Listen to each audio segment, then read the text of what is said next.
Қайырлы күн баршаңызға. Бүгін сіздермен түрік халқының тағамы көфте дайындайтын боламыз.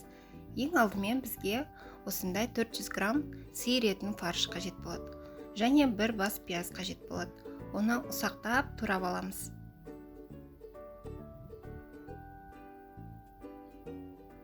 Табамызға сәл сұйық май құйып қыздырып, етімізді салып, жақсылап қуырамыз. Енді сиыр етінің фаршы осылай жақсылап араластырып қуырамыз.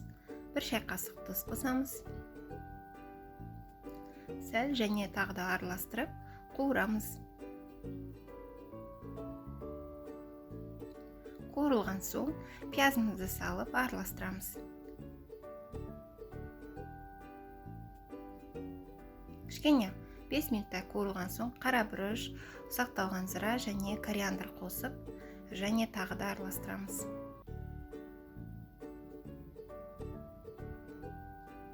Жақсылап араластырып, баяу отта табамыздың қақпағын жауып, 10 минуттай пісіреміз. Піскен соң 1,5 ас қасық томат пастасын салып, жақсылап араластырып, және де 1 минуттай қуырып аламыз.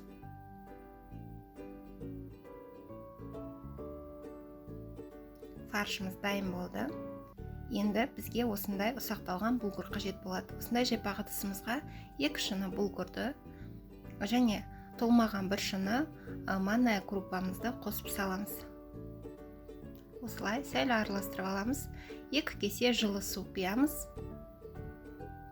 Су міндетті түрде жылы болуы қажет. Жақсылап осылай қолмен араластырамыз. Араластырып, мұжып, кішкене болса да қамыр илейміз. Осындай болуы қажет. Өзі кішкене өстіп кебе бастайды. Сол кезде 1 жұмыртқамызды және 2 ас қасық томат пастасын салып, жақсылап мұжылаймыз. Араластырып алған соң 2 ас қасық ұнды електен өткізіп қосамыз. Жақсылап араластырамыз. Қоюланып құрғақ болып бара жатқан кезде осылай сәл жылы судан сеуіп, жақсылап араластырып аламыз.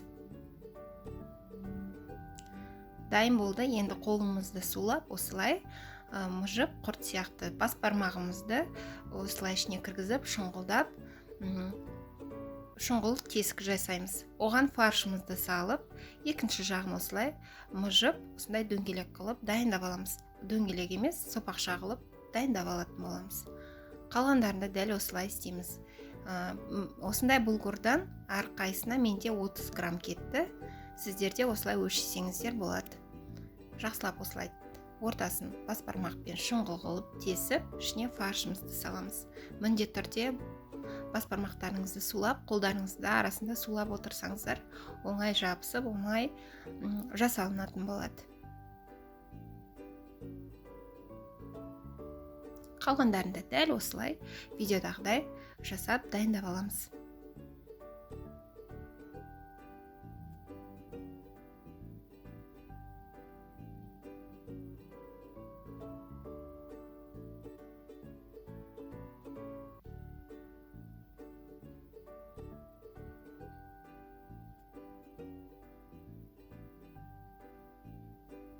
Дайындап алған соң табамызды отқа қойып қыздырып, сұйық май құйып, майымыз қызған соң салып қуыратын боламыз.